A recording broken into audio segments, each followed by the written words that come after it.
Goeiedag en welkom by ons volgende aanbieding in ons reeks Eindtyd Onthullings, waar ons gaan kyk na waarhede wat onthul word en leuns ontmasker.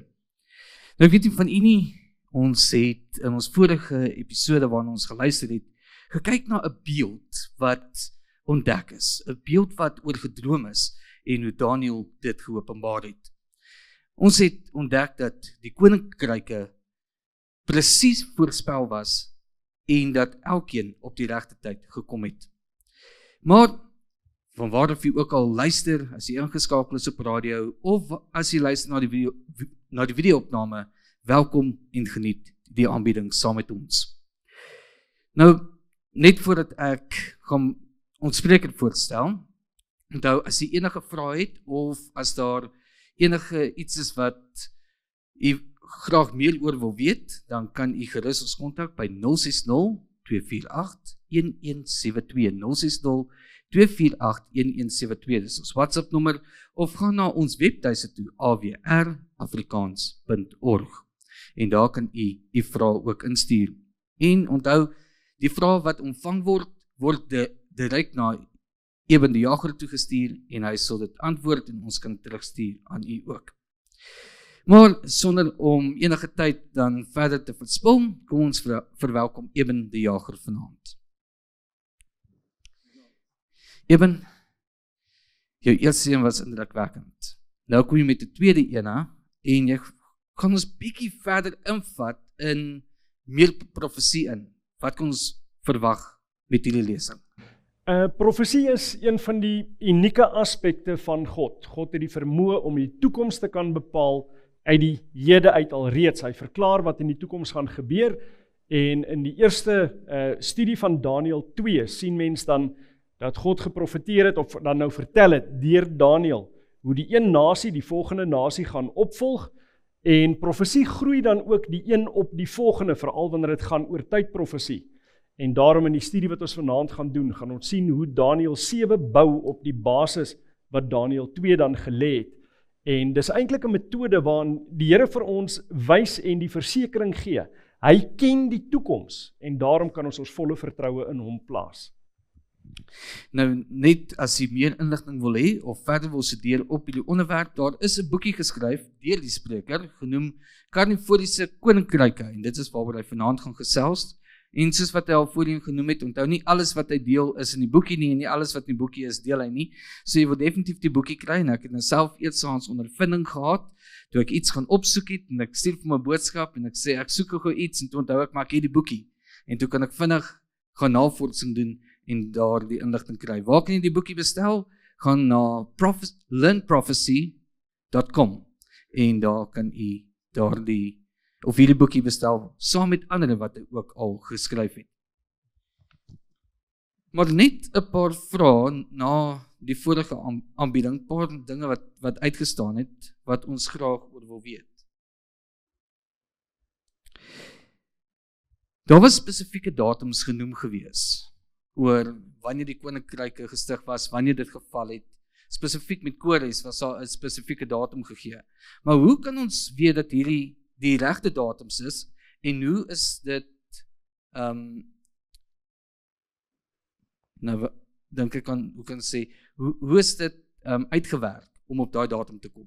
Goed, daar was van die tyd wat hierdie profesie begin tot vandag toe, was al verskillende kalenders gewees, maar wat die slim manne gedoen het, hulle het op die huidige kalender waarop ons werk, dit basies geplaas oor die vorige kalenders, in ander woorde, hulle het teruggewerk, daar was sekere vasbepaalde datums, waar hulle kon bepaal, maar volgens hierdie kalender is dit hierdie datum, maar volgens die nuwe kalender is dit 'n volgende datum. Hulle plaas daai twee datums bo op mekaar, en hulle werk terug in tyd. En daarom kon hulle bepaal dat Kores byvoorbeeld Babylon ingeval het, spesifiek op die 18de Oktober van 'n sekere jaar. En op daai manier maak hulle dit vir ons makliker om op ons kalender te bepaal wanneer in die verlede dit spesifiek gebeur het, alhoewel dit 'n paar kalenders terug alreeds was. Nou ja, ek is een van daai wat nie baie hou van wiskunde nie, so ek los dit vir daai ouens wat wiskunde wil doen. Hulle kan dit maar daar gaan uitwerk. Ek vertrou die tydperk, min of meer het ek al deur dit gegaan, so ja, ek kan daarom sê, ek dink hulle was point aan. Tweede vraag. Daar is baie mense wat vandag praat oor die moontlikheid van 'n een wêreldorde. En na hoofstuk 2 wat aangebied was en ons gesien het hoe daar verskeie mense is wat dit geprobeer het, kan ons dalk 'n een wêreldorde spoedig verwag? Definitief nie wat politiese entiteit aanbetref nie. Vir die eenvoudige rede in Daniël 2 word dan gesê dat toe die Wes-Romeinse ryk in 10 verdeel is, dat hulle nooit weer sal herenig nie. As daar 'n politiese een wêreldorde sou wees, beteken dit dat daai profesie van Daniël 2 spesifiek verkeerd sou wees, omdat jy Europa dan ook weer herenig sou hê.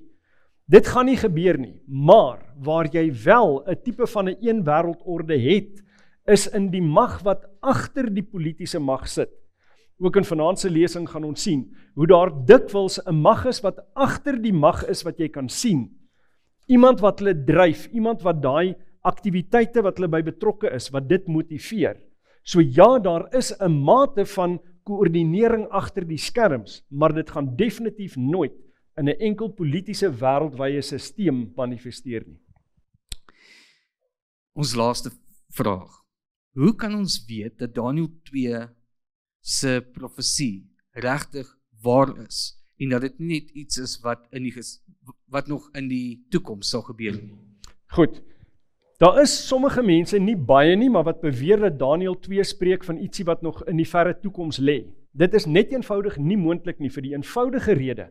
Toe Daniël daai profesie moet uitlê vir koning Nebukadnesar, toe vertel hy vir hom, u is die hoof van goud.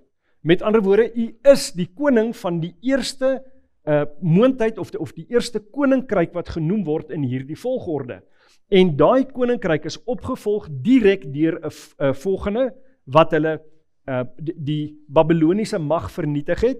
Daai Medo-Persiese mag, hulle is weer vernietig deur 'n volgende mag en daar het daai tydlyn alreeds begin hardloop.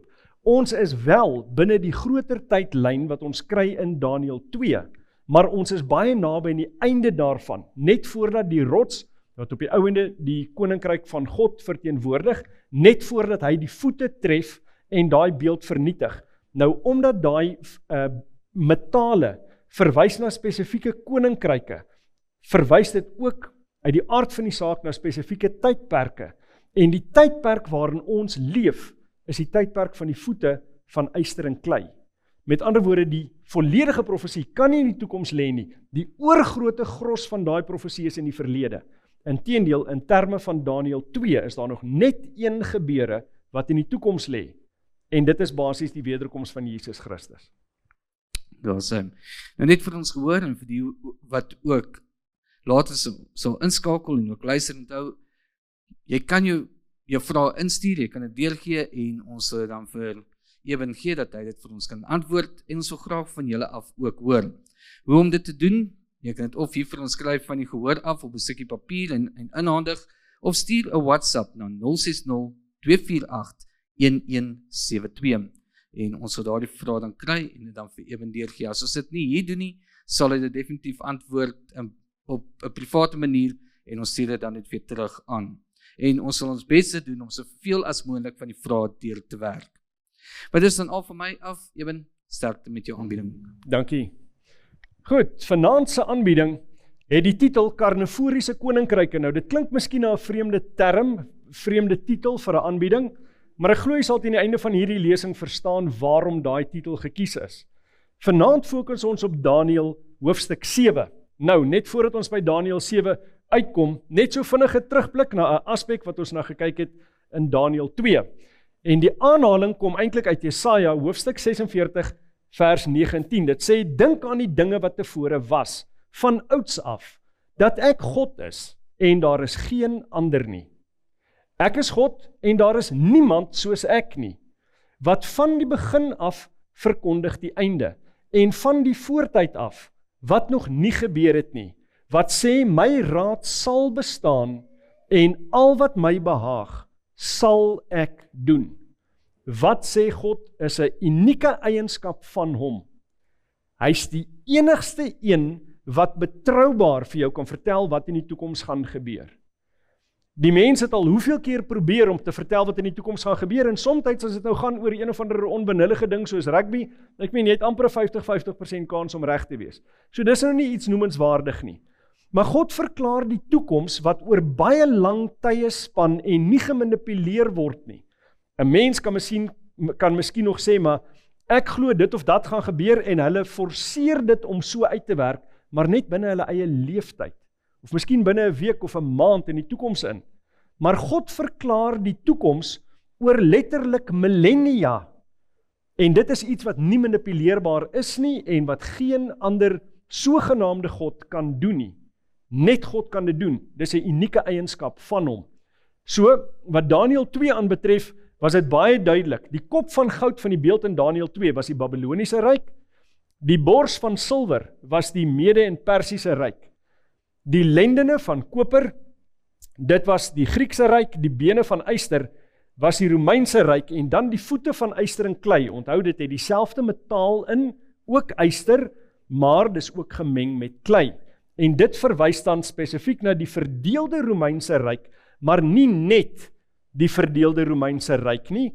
Ons gaan vanaand sien dat daar 'n ander aspek gevorm het, 'n ander entiteit opgerig is vanuit die verdeelde Romeinse ryk uit, wat vandag nog bestaan en geweldige politiese mag het.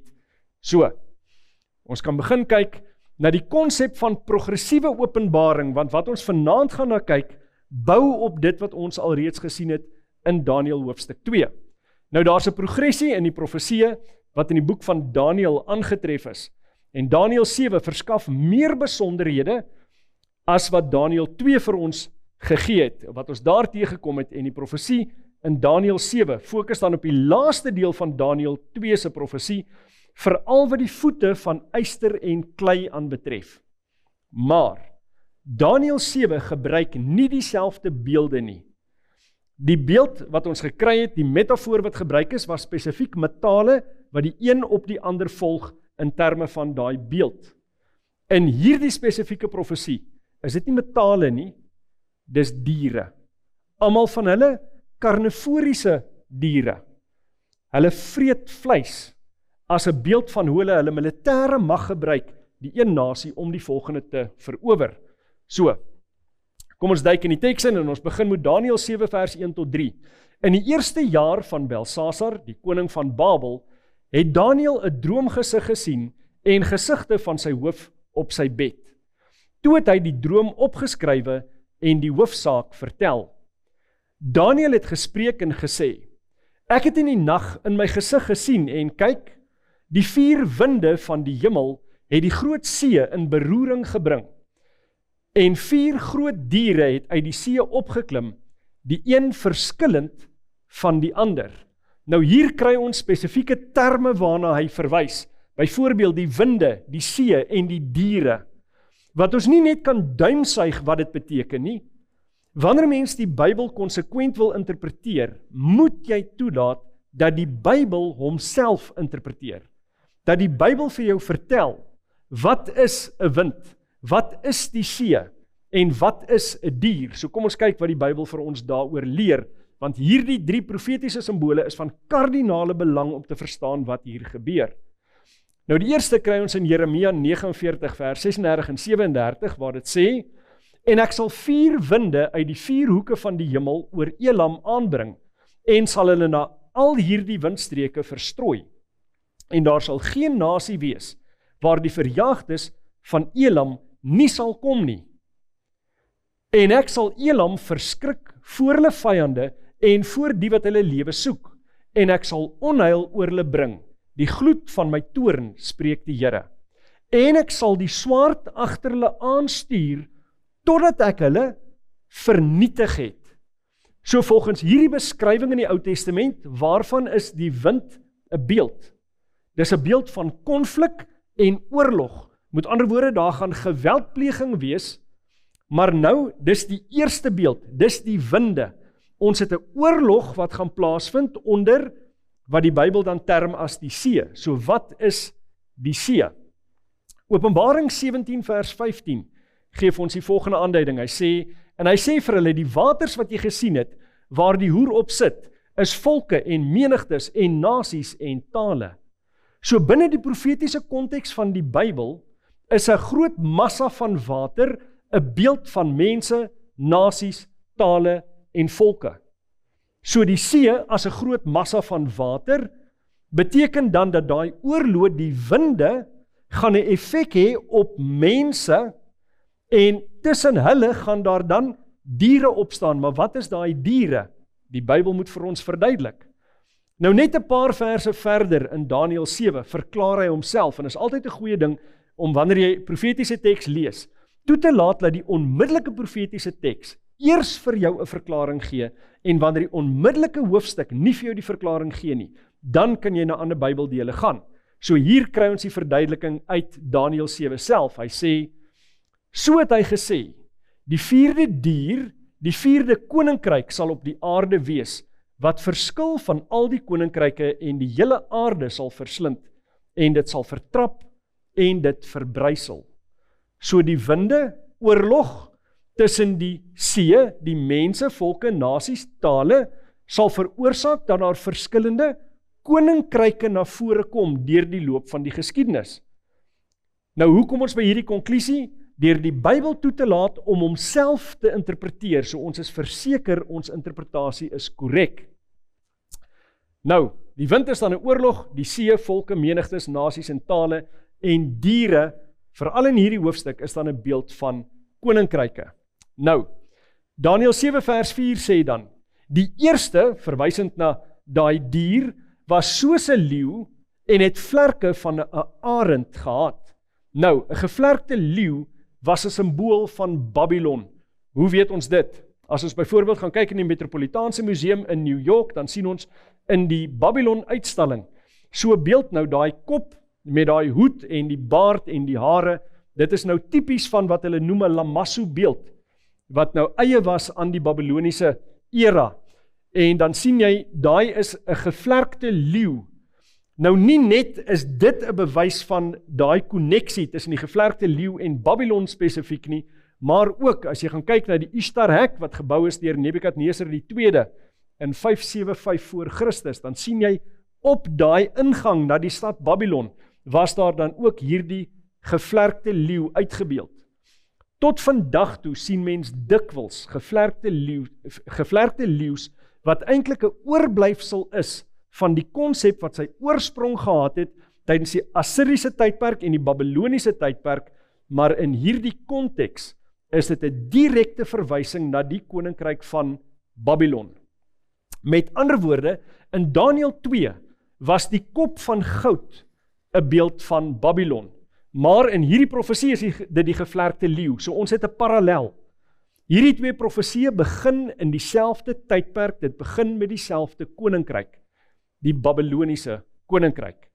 Nou daarna, Daniël 7 vers 5, en kyk 'n ander dier, 'n tweede, het gelyk soos 'n beer, en is aan die een kant opgerig, en 3 ribbes was in sy bek, tussen sy tande, en so het hulle vir hom gesê, staan op, eet baie vleis. Nou wat sou in hierdie konteks beteken eet baie vleis? Dit sou wees, maak oorlog met ander.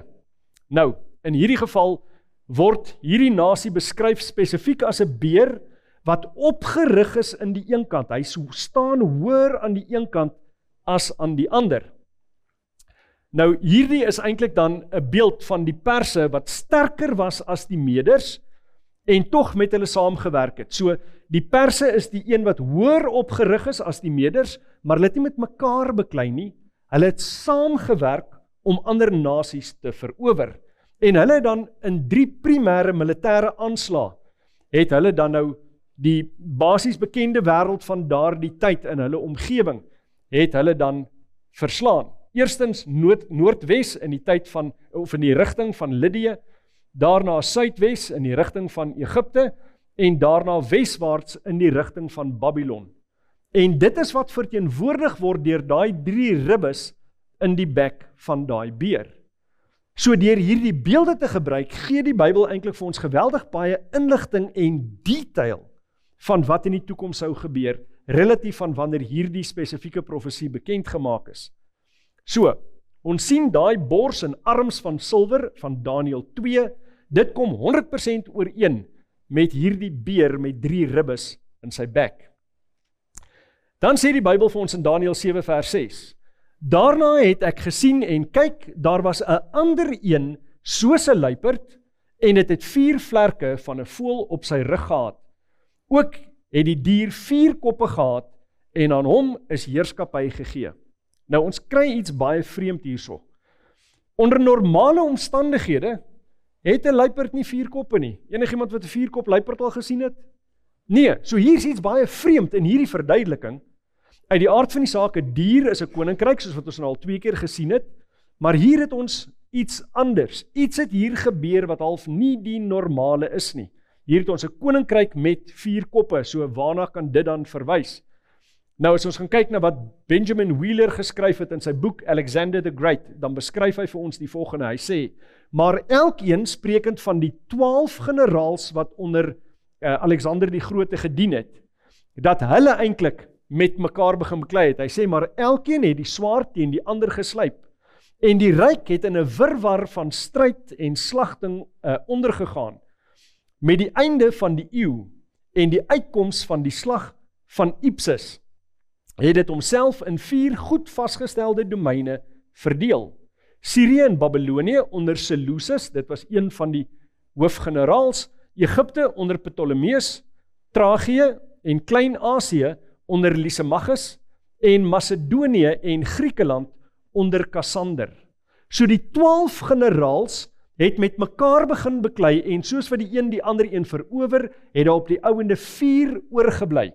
Daai 4 was dan spesifiek Seleucus, Ptolemeus, Lysimachus en Cassander. En dis hulle wat uitgebeeld word as die 4 generaals wat op die ouende verskillende streke van Griekeland beheer het. Hulle het nooit ten volle herenig nie, maar tog is hulle Grieke, so dis 1 dier, maar 4 koppe aan daai dier. So, ons sien dan 'n parallel tussen daai lendene van koper en dan die 4 kop luiperd wat ons kry in Daniël 7. So weer eens, daar's 'n direkte parallel tussen Daniël 2 en Daniël 7. Nou, die Bybel vertel vir ons in Daniël 7 vers 7. Daarna het ek in die naggesigte gesien en kyk, daar was 'n 4de dier, vreeslik en skrikwekkend en baie sterk, en dit het groot ystertande gehad, en dit het verslind en vermorsel en die oorskot met sy pote vertrap. Nou anders as enige van die vorige diere, word hierdie een nie gespesifiseer nie. Die eerste was 'n leeu, nou wel met vlerke wat ongewoon is, daarna 'n beer, daarna 'n luiperd, inderdaad ongewoon, hy het ook vlerke en hy het 4 koppe, maar ten minste is dit 'n dier wat jy iewers in die natuur kon sien, alhoewel nie noodwendig in daai spesifieke vorm nie. Maar wanneer dit kom by die 4de dier, dit is 'n anderste ding wat jy hiermee te doen het. Hy kan hom nie eers vergelyk met iets wat ons in die natuur sien nie. Hy vertel jou net, hierdie ding is verskriklik en hy vernietig oral waar hy gaan. So kom ons kyk, wat was dit? Het vertel vir ons dan in die laaste deel van daai vers, en dit was verskillend van al die diere wat voor hom gewees het, en dit het 10 horings gehad. Nou daar is nie 'n ding in die natuur wat 10 horings het nie, ons moet verstaan wat daai horings dan nou ook is, en Plutarch sê dan vir ons, hulle, verwysend na die Romeine, tel oorwinnings nie aan die menigte lyke en buit nie, maar aan die gevange koninkryke, aan die nasies wat verslaaf is, aan die eilande en die kontinente wat by hul magtige ryk gevoeg is. En dit kom dan uit Fortune of the Romans. So ons sien dan daai bene van yster is 'n parallel met hierdie dier, maar ons het nog nie gedeel met die 10 horings op sy kop nie. Maar onthou nou, in Daniël 2 was die bene van yster, maar die voete het bestaan uit yster en klei. So 'n element van die Romeinse ryk het daarna nog steeds voortbestaan. Die voete was van yster en klei. So in die beeld van Daniël 7, wanneer dit kom by die diere, dan is dit nog steeds dieselfde dier, maar die fokus gaan nou oor na 10 horings toe. Nou wat het jy met die voete? Aan die voete, as jy enigstens normaal is, het jy 10 tone. So daar's 'n parallel tussen die 10 tone en dit wat jy het in terme van die 10 horings op die kop van hierdie dier. Nou, Daniël 7 vers 19 tot 25 gee vir ons 'n aanduiding van hoe Daniël spesifiek belang gestel het om te verstaan wat gaan aan met hierdie dier. Hy het geweet, die inligting wat hy tot dusver gegee is dieselfde as wat jy in Daniël 2 kry. Daar's hier en daar miskien 'n klein nuwe aspekkie gewees, maar niks noemenswaardig nie. Maar die oomblik toe hy hierdie dierebeeld kry, en dit kom nou by hierdie horings uit, toe stel hy belang om meer te weet. Want hy het geweet, dit is die relevante inligting wat neergeskryf moet word vir die eeue wat voorlê, sodat ons ook onder andere vandag kan weet, presies wat die omstandighede is waarin ons onsself bevind. Hy sê dan daar, toe wou ek sekerheid verkry oor die 4de dier wat van al die ander verskillend was, buitengewoon vreeslik, met ystertande en met koperklaue, wat verslind, vermorsel en die oorskot met sy pote vertrap het, en oor die 10 horings wat op sy kop was, en die ander een wat opgekom het, en waarvoor 3 geval het, naamlik hierdie horing, wat oë en 'n mond gehad het, en wat groot dinge spreek, terwyl sy gestalte groter was, as van die ander. Ek het gesien dat hierdie horing oorlog voer met die heiliges en hulle oorwin, totdat die oue vandaar kom en aan die heiliges van die Allerhoogste reg verskaf is en die bepaalde tyd gekom het, dat die heiliges die koninkryk in besit geneem het. So het hy gesê, die 4de dier, die 4de koninkryk, onthou hierdie is die vers wat ons vroeër na verwys het, om te weet die dier is die koninkryk, die 4de koninkryk sal op die aarde wees, wat verskil van al die koninkryke en die hele aarde sal verslind en dit sal vertrap en verbrysel. En die 10 horings uit hierdie koninkryk sal 10 konings opstaan en 'n ander een sal na hulle opstaan en hy sal verskillend wees van die voriges en 3 konings neerwerp. Nou net vir interessantheid, let mooi op, hy praat hier van 10 horings en dan sê hy uit hierdie koninkryk sal 10 konings opstaan. Nou 'n koning regeer oor wat? Oor 'n koninkryk. So uit hierdie enkel koninkryk, uit die dier uit, sal daar 10 verskillende koninkryke opspring. Goed? En dan na hulle sal daar nog een opstaan en hy sal 3 van die ander horings ontwortel.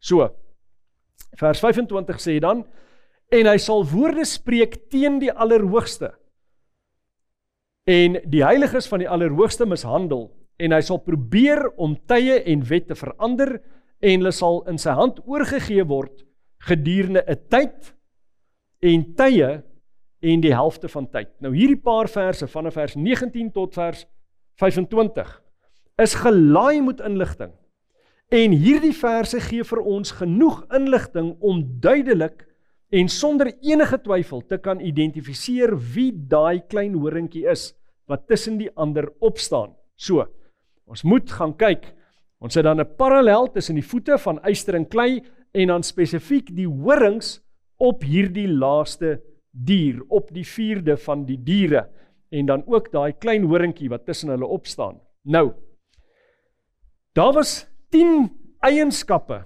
wat gegee is vir daai spesifieke klein horingkie, om hom te kan identifiseer. Nou ons gaan kyk na al 10 daai eienskappe, en in hakkies na elke eienskap, gaan jy sien daar's 'n getalletjie, dis die vers in hoofstuk 7 van Daniël, wat vir jou spesifiek sê, dis waarna dit verwys het. So die eerste is hy verskyn vanuit die 4de dier, dis nie 'n aparte ding nie, hy ontstaan vanuit daai 4de dier, verse 7 en 8. Die tweede ene, hy kom op tussen die 10 horings, so hy kom nie van 'n ander plek af nie. Hy het sy oorsprong tussen hulle, in hulle midde.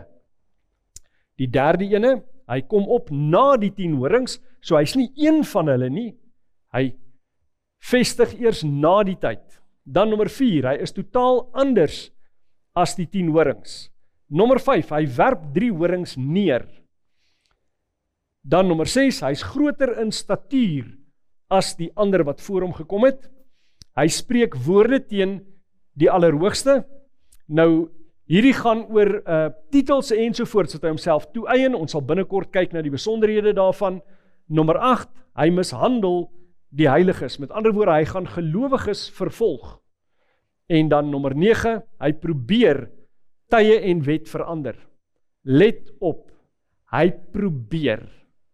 Hy gee sy bes, maar kan jy God se tye en wet verander?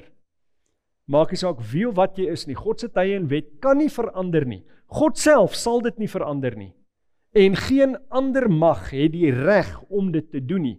Ons gaan binnekort na meer besonderhede daaroor kyk. En dan, hy regeer vir 'n tyd, tye en 'n halwe tyd. Baie kripties, maar voor die einde van die aand sal u verstaan wat dit beteken. So kom ons kyk na die eerste ene. Hy verskyn vanuit die 4de dier. Uit die boek Church and Churches, bladsy 42 en 43, daar staan, uit die ruïnes van die Romeinse ryk het daar geleidelik 'n nuwe staatsorde ontstaan, waarvan die sentrale punt die pauslike stoel was.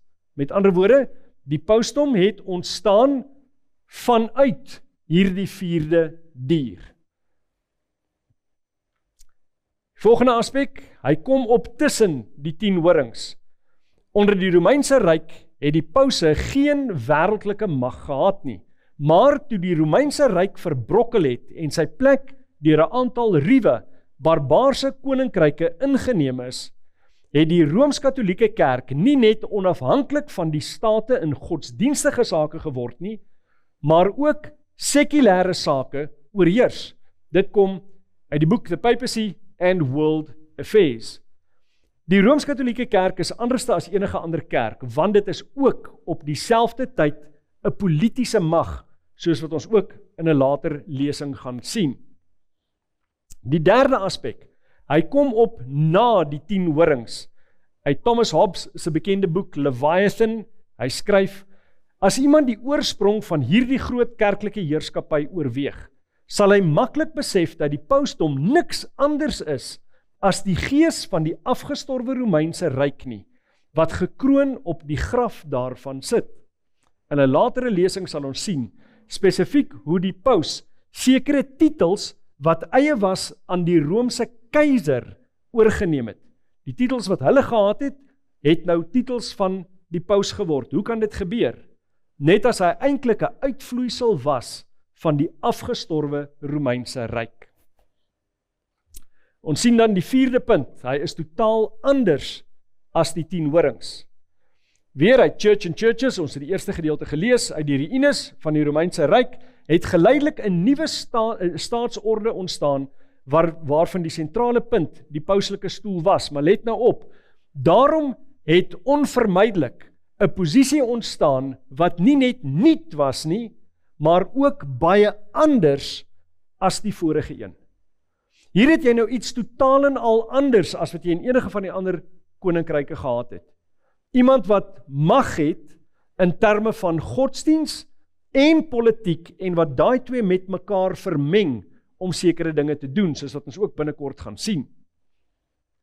Hy sê dan verder in the American Catholic Quarterly Review, lang eeue gelede, toe Rome deur die verwaarlosing van die westerse keisers aan die genade van barbaarse hordes oorgelaat is, het die Romeine hulle tot een figuur gewend vir hulp en beskerming en hom gevra om oor hulle te regeer. En so het die tydelike soewereiniteit van die pause begin. So, terwyl hy sagmoedig na die troon van Caesar gestap het die vicarius, wat beteken plaasvervanger van Christus, die scepter opgeneem, waarvoor die keizer en die konings van Europa deur soveel eeue heen in eerbied sou buig. Om te verstaan hoeveel mag en autoriteit die pausdom wel gehad het, moet 'n ou gaan kyk wat die geskiedenis vir jou vertel gebeur het.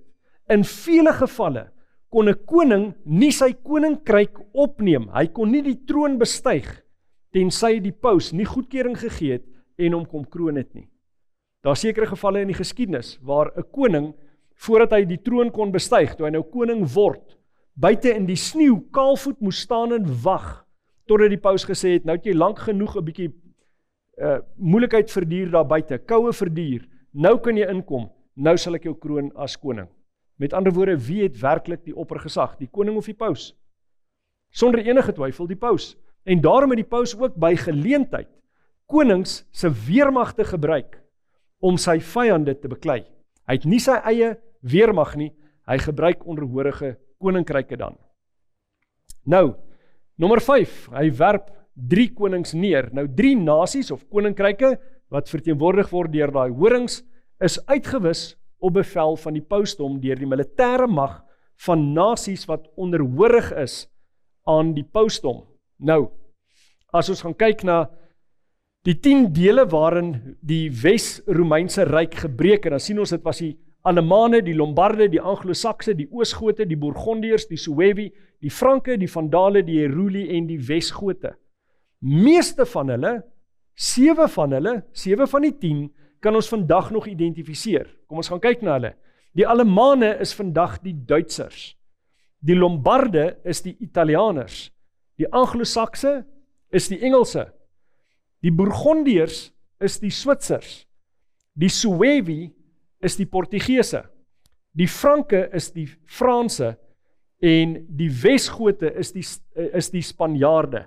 Maar die Oosgote, die Vandale in Noord-Afrika en die Heruli, wat die grondgebied wat ons vandag ken as Italië, wat daai gedeelte beset het, hulle bestaan nie meer nie.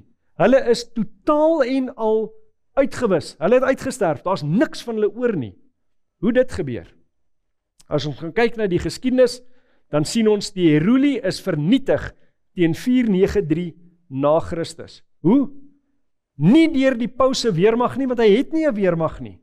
Maar nadat hy instruksie gegee het, het ander lande se weermagte hulle vernietig. Waarom? Want hulle het sekere teologiese sienings gehuldig wat in stryd was met die leer van die pausdom. En hulle sê toe nee, vernietig. Hierdie moet uit die weg geruim word. Die volgende dan, die Vandale hier in Noord-Afrika, en net so vir interessantheid, die Vandale is waarvan af ons vandag die woord vandalisme het. Nogal so Afrika termpie, nee. 534 na Christus is hulle vernietig en dan die laaste, die Oosgote in 538 na Christus. Onthou daai datum.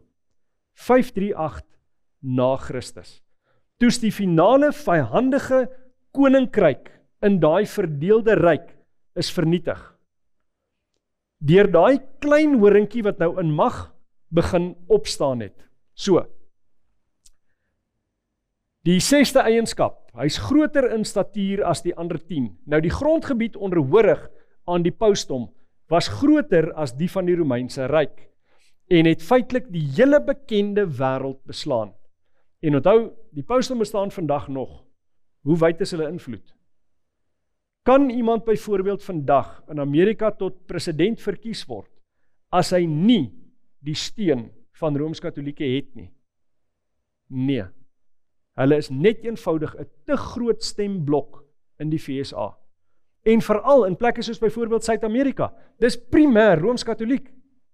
Goed, so hulle het wêreldwyd mag. Hulle het 'n wêreldwye footprint, as ek die Engelse term kan gebruik.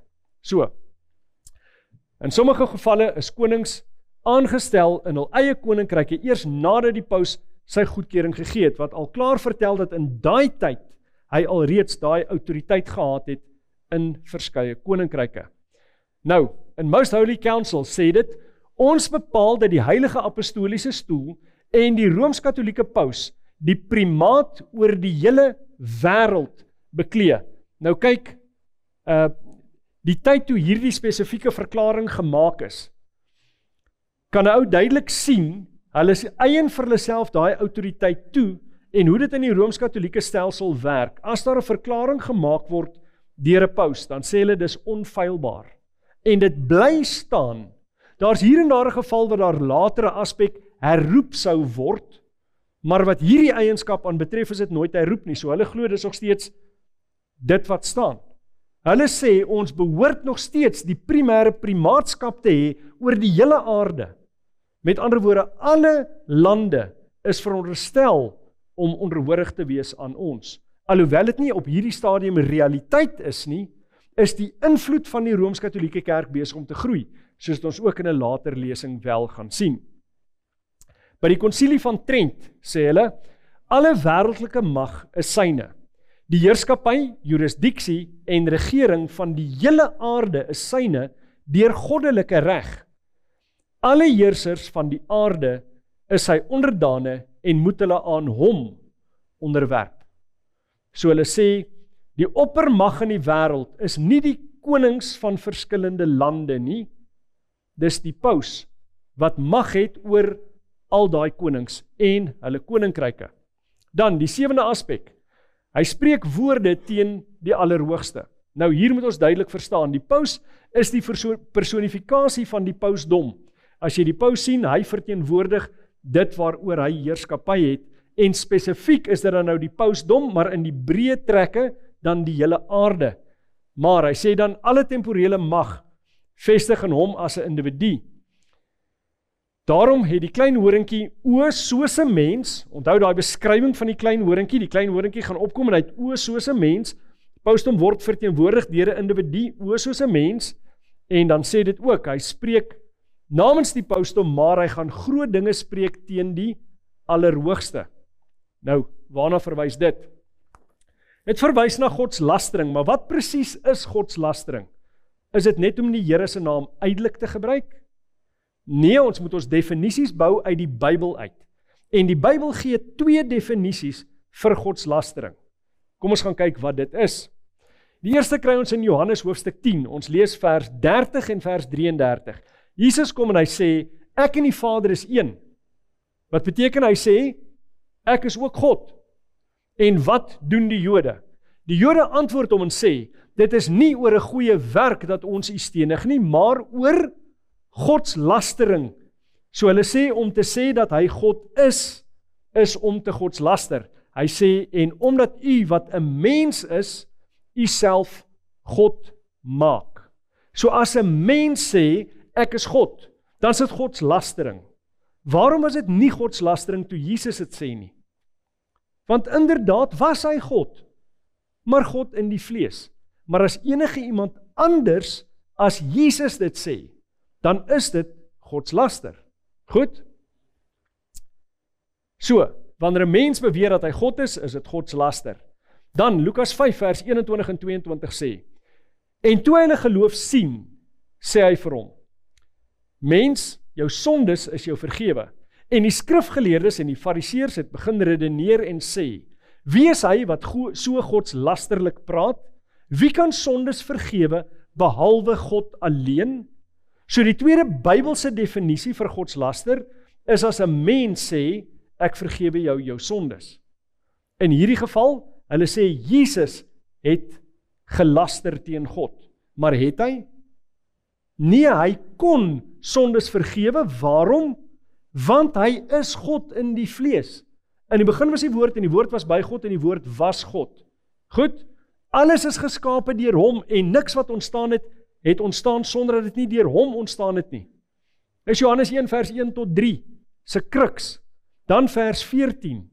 En die woord het vlees geword en onder ons kom woon. Met ander woorde, dis God wat mens geword het en daai mens wat God is, kan sondes vergewe. En dis nie godslaster nie. So daar's 2 definisies vir godslaster. Die eerste ene, wanneer 'n mens beweer dat hy 'n God is, en die tweede om die reg op te eis om sondes te vergewe. Nou gegrond op daai 2 definisies, kom ons gaan kyk of hierdie klein horingkie wat ons besig is om te identifiseer, kwalifiseer as iemand wat groot dinge spreek teen die Allerhoogste. Met ander woorde wat besig is met godslastering. In the Catholic National, en onthou wat ek hier met u deel, is nie goeders wat ek sê nie, ek praat nie 'n ander kerk sleg nie, ek gebruik hulle eie bronne, ek gebruik dit wat hulle self sê, om hierdie punt te bewys. Hy sê daar, jy is 'n priester vir ewig, sê die ordinerende biskop. Hy is nie meer 'n mens nie, 'n sondige kind van Adam nie, maar 'n alter Christus. Wat beteken dit? 'n ander Christus, vir ewig 'n priester van die Allerhoogste, met mag oor die Allerhoogste. So wat maak hy? Hy sê die Allerhoogste is nie werklik die Allerhoogste nie, want daar's ene met mag bo oor hom. Goed, so die allerhoogste is nie die allerhoogste nie, die priester is dan eintlik in werklikheid die ene met die autoriteit oor die allerhoogste. Nou waar neem dit effek? Wanneer iemand kom en hulle bieg by daai priester, is dit in die hand van die priester om te bepaal of die persoon vergewe word of nie. En volgens hulle siening, as die priester die persoon vergewe, het God geen keuse of hy die persoon wil vergewe of nie. Hy moet doen soos die priester sê.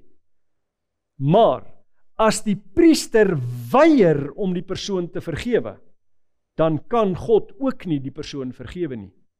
So die bepalende faktor is die priester. Hy dan mag oor die allerhoogste. Dit's Gods laster. Want wat sê hy? Hy sê ek is groter, magtiger as die allerhoogste. Met ander woorde, hy sê hy is God.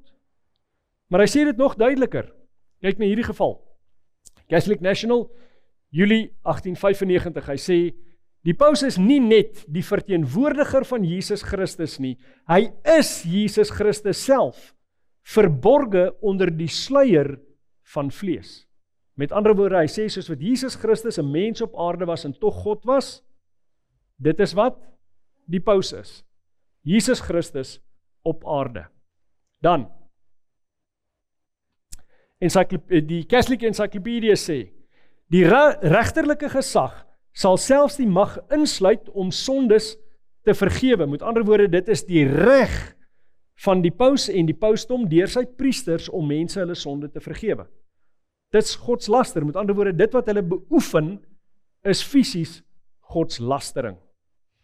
Dan in The Catholic Priest, bladsy 78, soek waar jy wil, deur die hemel, die aarde, en jy sal een geskape wese vind, wat die sondaar kan vergewe, wat hom van die kettinge van die hel kan bevry.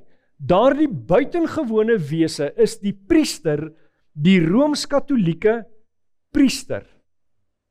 So weer eens, die mens wat kan vergewe. Volgens Bybelse definisie is dit Gods lastering.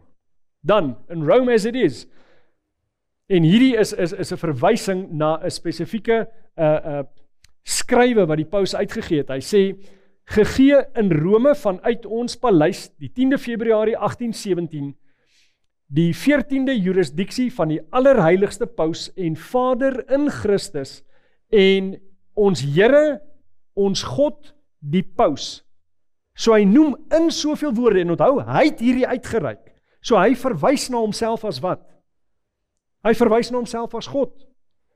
En dit was dan Paus Leo die 12de. Wat is die naam van die huidige paus? Paus Leo.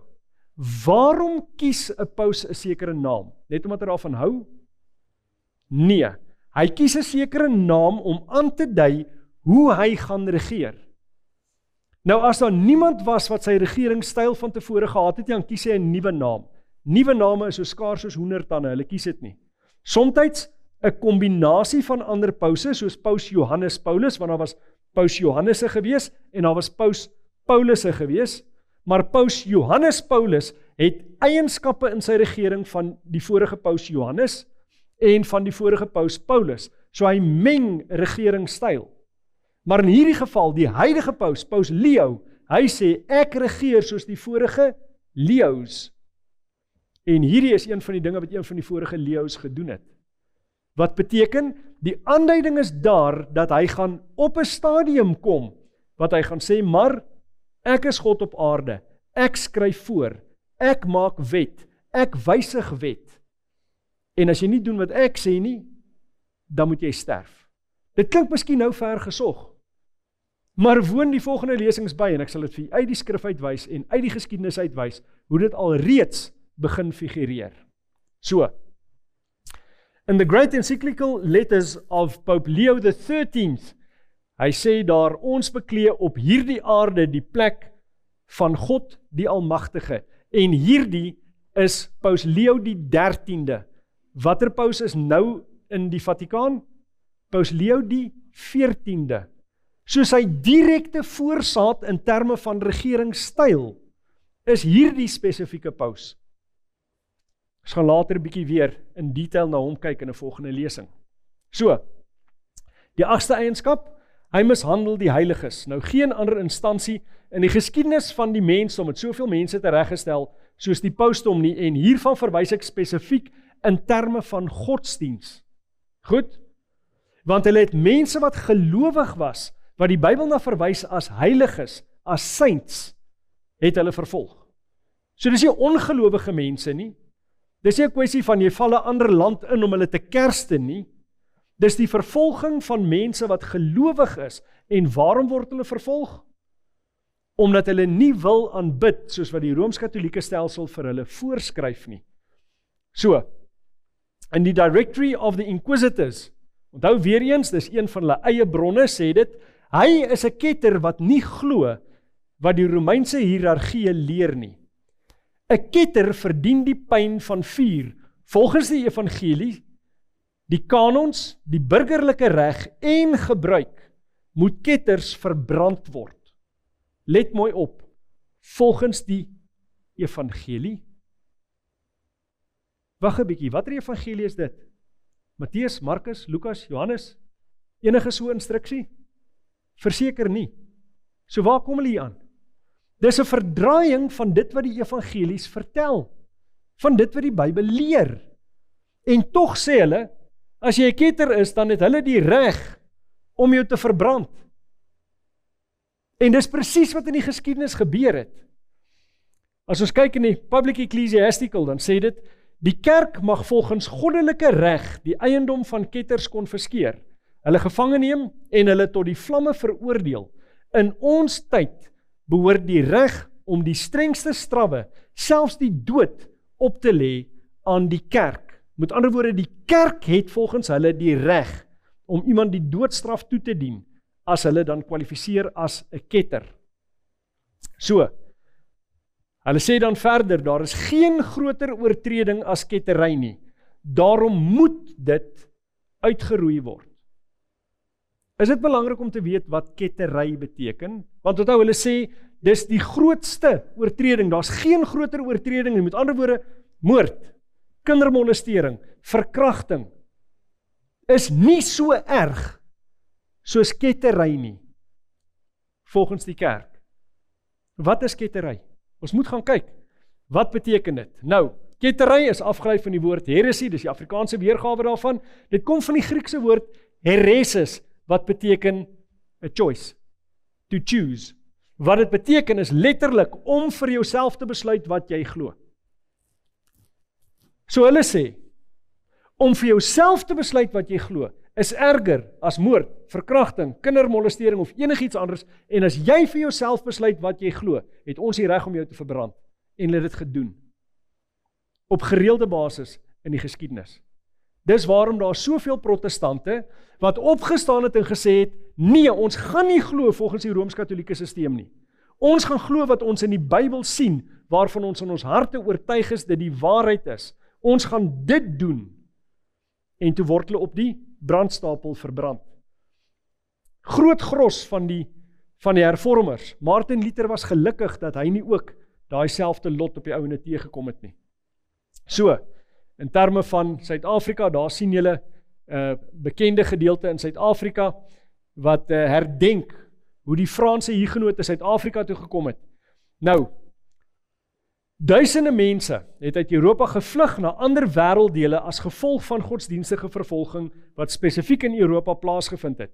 En hulle het gevlug na Amerika, Australië en ook Afrika en verskeie ander plekke, maar in ons Suid-Afrikaanse konteks, ons sien dan by daai hugenote monument in Franshoek, hierdie vrou wat staan op die aarde. Nou, binne profesie is 'n vrou altyd 'n beeld, of as dit 'n rein vrou is, van die kerk of dan die mense, die volk van God, maar as dit beskryf word as 'n hoervrou, as 'n prostituut, dan is dit die wat nie getrou is aan God nie.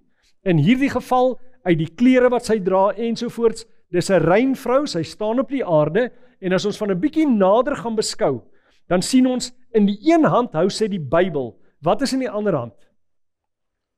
Gebreekte kettinge. Want voordat die Franse hugenote Suid-Afrika toe gevlug het, was hulle gebonde. Hulle mag nie die Bybel bestudeer het soos wat hulle wil nie, want as hulle vervolg en doodgemaak. So daai kettinge is gebreek. Hoe? Hulle moes wegkom van die Rooms-Katholieke stelsel in Europa. Hulle vlug dan spesifiek Suid-Afrika toe en hulle vestig in dit wat ons vandag ken as Franshoek en hulle vestig daar in 1688. En tot vandag, ek was nou so seker 2-3 weke terug, miskien bietjie langer, was ek daar gewees en tot vandag toe sien jy daai regte Franse karakter van daai dorp Franshoek en sy oorsprong kom dan letterlik as gevolg van mense wat vervolg is in Europa en vir hulle lewens gevlug het om te kan wegkom, net sodat hulle eie godsdienst kan beoefen sonder om met die dood gedreig te word. Dan die 9de eienskap. Hy probeer tye en wet verander. Nou, in Prompta Bibliotheca, weer eens, in 'n artikel met die naam Papa, een van hulle eie bronne, sê hulle dan, die paus kan goddelike wet wysig. Nou, wat is goddelike wet? Dis die wet wat God bepaal het. Hulle sê die paus kan dit wysig. Hoekom? Want hy glo hy is God. En sekerlik kan hy sy eie wet wysig. Nou sal God sy eie wet wysig op enige manier? Nee, hoekom nie?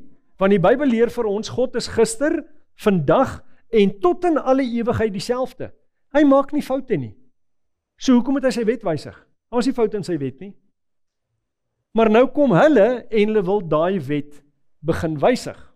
So, in Decretal de Translat sê hulle, die paus sê die mag om tye te verander, wette af te skaf en alle dinge te verwerp, selfs die voorskrifte van Christus. Met ander woorde, die hele plan van verlossing, soos ons hom in die Bybel kry, sê hulle, nee, pausdom kan daarmee wegdoen, wysig, tye verander, nes hy wil. En hy probeer dit. En baie mense val daarvoor, dikwels onwetend, maar die oomblik wat mens weet, is daar nie meer 'n eis van, maar ek is onkundig nie. Dis hoekom dit belangrik is om ook hierdie dinge te bestudeer en vir jouself uit te klaar. Nou, God het dan 10 gebooie gegee, soos wat ons dit kry in die Bybel. Ons kry die 10 gebooie in die Bybel 2 keer, een keer in Exodus hoofstuk 20, een keer in Deuteronomium hoofstuk 5. Tot 'n baie klein mate verskil daai 2 wette wat die 4de gebod aanbetref, net 'n klein aspek van waarna dit verwys, maar verder is dit presies dieselfde. Goed, maar wat het die Rooms-Katholieke Kerk gedoen met die 10 gebooie? Kom ons gaan kyk. Hier is die Rooms-Katholieke 10 gebooie en in beginsel is meeste van hulle ooreenstemmend met aspekte van die Bybelse geval. Maar ons moet gaan kyk in watter aspekte verskil dit, hoe is dit gewysig? Hulle eerste gebod, ek is die Here jou God, jy mag geen vreemde gode voor my aangesig hê nie. Baie soortgelyk in die Bybelse eerste gebod. Dan die tweede ene, jy mag die naam van die Here jou God nie uitelik gebruik nie. Is dit die Bybelse tweede gebod? Nee. Bybelse tweede gebod gaan oor, jy mag nie beelde of enige iets soos dit aanbid nie. Is weg. Hoekom? Is daar beelde waarvoor neergebuig word en gebede gedoen word in die Rooms-Katholieke sisteem? Ja. So die tweede Bybelse gebod was 'n probleem. Pausdom sê, raak ontslae hiervan. Verwyder hom net eenvoudig. Maar wat gebeur as jy een van 10 gebooie uithaal? Jy het nie meer 10 oor nie, nou is daar net 9. So iewers moet daar 'n korreksie kom. Ons gaan binnekort sien waar. In hulle geval, die 3de gebod, gedenk om die dag van die Here heilig te hou. Goed, in die Bybel is dit die 4de gebod. Maar in die 4de gebod praat dit van die Sabbat. Dis die 7de dag van die week. Dit wat hulle na verwys as die dag van die Here, is die eerste dag van die week. So dis 'n verandering beide van wet en van tyd. En in hierdie aspek het dit gegaan oor, hy wil wette en tye verander. Wette en tye kom op net een plek by mekaar, die 4de gebod. Die dag wat hy op sy gesit het om te heilig. Dan, 4de gebod, in hulle telling, in die Bybel is dit die 5de gebod, eer jou vader en jou moeder, daarna, jy mag nie doodslaan nie, daarna, jy mag nie egbreek pleeg nie, daarna, jy mag nie steel nie, daarna, jy mag geen valse getuienis teen jou naaste spreek nie. En dan, Bybels die 10de gebod, gaan oor wat jy begeer. In hulle geval, nommer 9, jy mag nie jou naaste se vrou begeer nie, en dan die 10de, jy mag nie jou naaste se goed begeer nie. In die Bybel is dit 1 gebod, die 10de. Maar omdat hulle nou 1 kort, deel hulle daai gebod in 2. Maar dis dieselfde oortreding. Dis om iets te begeer wat nie joune is nie. So kom hulle weer by 10 uit, maar dis 'n gewysigde 10. Goed, dis nie God se nie. So as jy dit volg, op 'n manier sê jy dan, maar ek erken hulle autoriteit om God se wet en tyd te verander.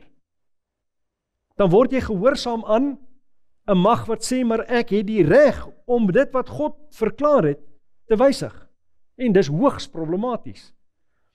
So, laaste 10de aspek, hy regeer as ware dan vir tyd, tye en 'n halwe tyd. Nou hier deel ons spesifiek met profetiese tyd, en wanneer jy met profetiese tyd te doen het, is daar altyd 2 aspekte, 'n getal en 'n profetiese faktor. En jy kry profetiese tyd uitgedruk op verskillende maniere, maar interessant genoeg, al daai verskillende maniere verwys na presies dieselfde tyd. Hier kry jy hom byvoorbeeld as 1260 dae, 42 maande, of tye en 'n halwe tyd.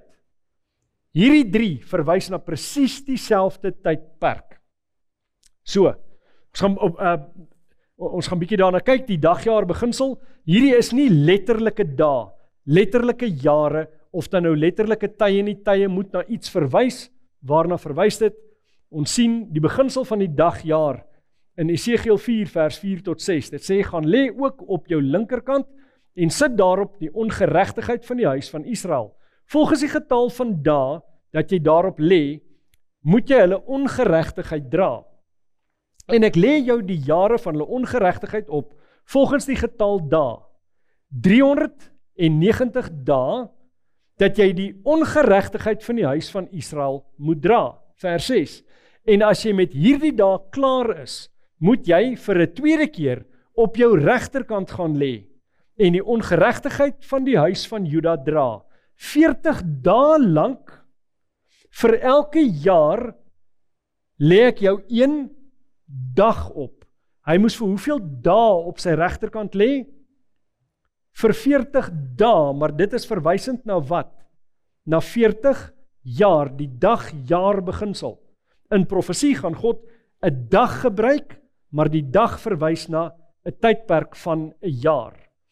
Net so kry ons ook in Numeri hoofstuk 14 vers 34, dit sê, volgens die getal dae dat julle die land verken het, 40 dae, vir elke dag 1 jaar, moet julle ongeregtighede dra, 40 jaar lank, en my teenstand gewaar word. Wat het gebeur? Die spioene verspied daai beloofde land vir 40 dae. Hulle kom terug en hulle het nie die geloof nie. Hulle sê nee, ons kan nie hierdie land inneem nie, ons kan dit nie oorwin nie. Maar God het gesê, ek gee dit aan julle. Val in, dit sal in julle hand gegee word, maar hulle ongeloof maak het hulle dit nie doen nie. Vir hoe lank wandel hulle toe deur die woestyn? Vir 40 jaar, want profeties was daai 40 dae 'n verwysing na die 40 jaar wat hulle in die woestyn toe moes wees. So, 1 profetiese dag verwys dan na 1 jaar, en 1 profetiese jaar bestaan uit 360 dae. Nou kan jy onmiddellik sê, maar wag 'n bietjie, 'n jaar het 365 dae. In ons kalender ja, maar in die tyd toe hierdie geskryf is, verseker nie. Hulle jaar het uit 360 dae bestaan.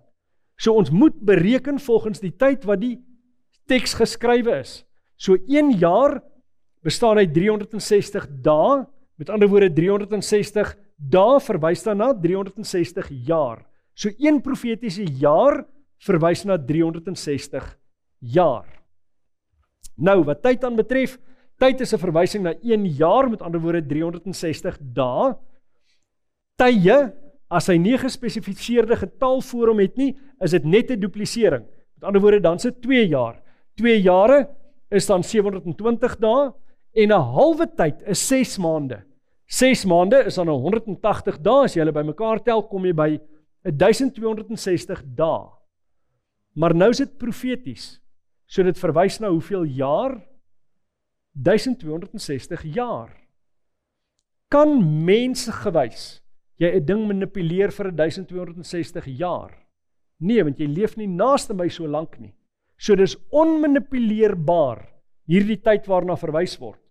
Maar dit verwys na 'n spesifieke tydperk van dat daar mag gegee is vir die pausdom, totdat daai mag weer weggeneem is.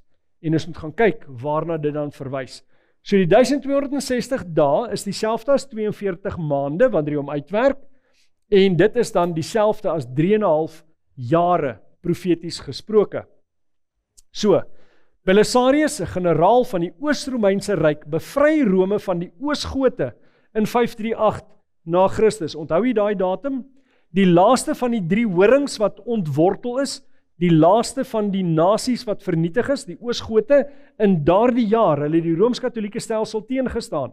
Toe hulle vernietig is, toe kan die pausdom sy mag opneem. En dan, in 1798 arresteer 'n Franse generaal met die van Berthier vir Paus Pius VI en gooi hom in die gevangenis op bevel van Napoleon. Hoeveel jaar na die tyd was dit? Presies 1260 jaar tot op die jaar. God het dit verklaar, so sal dit gebeur. Wat vertel dit vir ons? God is uiteindelik in beheer. Maak nie saak hoe dit vir ons lyk tussenin nie. As God gesê het 'n sekere ding gaan gebeur, dan gaan dit gebeur, verseker. So, vir 1260 jaar het die pausdom ononderbroke regeer, nie soos 'n gewone koning nie, maar het hulle, wat die bekende wêreld aan betref, het hulle invloed gehad, is dit wat hulle wou doen, gestand gedoen. Daar is met tye, soos in enige koninkryk, is daar tye gewees wat mense in opstand gekom het en probeer beklei het daarteen, maar dan sal hulle die een na die ander onderdruk. Maar daar was geen werklike teenstand of wegneem van pauslike mag in daardie tyd nie. So, ons moet ook verstaan dat hulle sal voortbestaan tot by die wederkoms. Ons kry dit in vers 21 en 22 van Daniël hoofstuk 7. So, die pausdom is in die proses van herstel. Ons gaan in meer besonderhede in hierdie aspek kyk in 'n volgende lesing. In 1929 ontvang die pausdom dan weer politieke mag aan die hand van Mussolini en sedertdien word die Vatikaan as 'n onafhanklike staat erken en die pausdom se mag en invloed groei letterlik elke liewe dag. As jy kyk na die laaste 4 pause wat daar was, dan sien jy hoe hulle gereeld die Verenigde Nasies toespreek, hoe hulle geleentheid het om 'n gesamentlike sitting van die Amerikaanse Senaat in die Huis van Verteenwoordigers toe te spreek. Net 2 weke gelede, as dit heeltemal 2 weke gelede is, het die paus die Spaanse regering toegespreek. Al hoe meer begin verskillende lande se regerings die paus nooi en sê, kom praat met ons, kom gesels met ons, wat wys hoe sy mag besig is om te reis in die wêreld. So, Robert Higgs, Amerikaanse ekonomiese historikus, hy sê, as ons die talle regeringsleiers dophou wat by die Vatikaan bymekaar gekom het vir die begrafnis van Paus Johannes Paulus II, sou ons heel moontlik vermoed het dat die wêreld se polities-militêre opperhoofde wat die paus het, meer nodig het as wat die paus nodig het wat hulle het. So wie soek wie se aandag? Die paus soek nie die wêreldleiers se aandag nie. Al hoe meer het wêreldleiers die paus se invloed nodig. Hoekom? Want die paus skakel baie keer met wêreldhoofde wat 'n landshoof nie maklik mee kan skakel nie. Die paus beperk homself hoegenaamd nie net na Christelik dominante lande nie. Hy praat met moslems, met hindoes, met boeddhiste, maak nie saak wat nie. En is interessant, in 'n volgende lesing gaan ons sien hoe selfs die president van Iran 'n klomp jaar terug die paus ontvang het op rooi tapuit. Onder normale omstandighede wil Iranese Christene vermoor, maar wanneer dit kom by die paus, die wêreldse respek, hulle eerbiedig hom. Wat anders is dit as die mag wat hy wel ook onder andere oor hulle het? So, wat Daniël 7 aan betref, wanneer die logiese progressie van die geskiedenis gevolg word, kan geen ander gevolgtrekking bereik word as hierdie nie. Die Romeinse ryk het, na sy verdeling in 10 dele, voortgeleef in die vorm van die pauslike stelsel, die instansie wat ons vandag ken as die Rooms-Katolieke Kerk. Nou kan jy sê, maar joh, dis 'n verskriklike ding wat jy sê. Hoe kan jy dit sê? Onthou hierdie 10 punte wat ons nou ondersoek het. voldoen enige ander entiteit in die hele wêreld aan al 10 eienskappe. Nie eers amper nie. Daar sekere ander instansies wat miskien aan 2, maksimum 3 van hierdie eienskappe voldoen. Hulle vervolg die heiliges en sulke tipe van goed. Maar aan al 10, daar is net een entiteit. En dis die Rooms-Katolieke stelsel, sonder enige twyfel.